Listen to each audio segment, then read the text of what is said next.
இந்த வீடியோவில் வந்து நம்ம திருமண விழாக்கள் வந்து அரசாணைக்கால் நடுறாங்க. இந்த அரசாணைக்கால் எதுக்காக நடுறாங்க, என்ன ஒரு ஐதீகம்னு சொல்லிட்டு பல பேருக்கு தெரியாதுங்க. அதை பற்றின வீடியோ தான் இந்த வீடியோவில் பார்க்க போகிறோம். வாங்க வீடியோவை பார்க்கலாம்.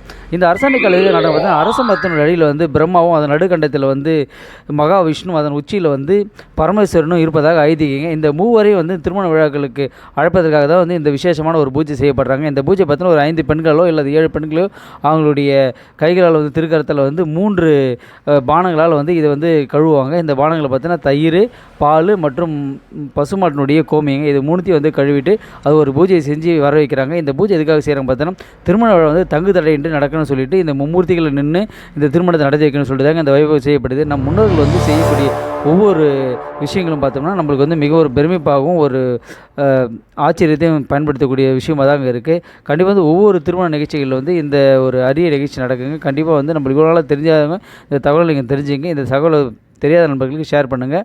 மீண்டும் அடுத்த வீடியோவில் வந்து திருமண நிகழ்ச்சியை பற்றி பல தகவல்கள் தெரிஞ்சுக்கலாங்க.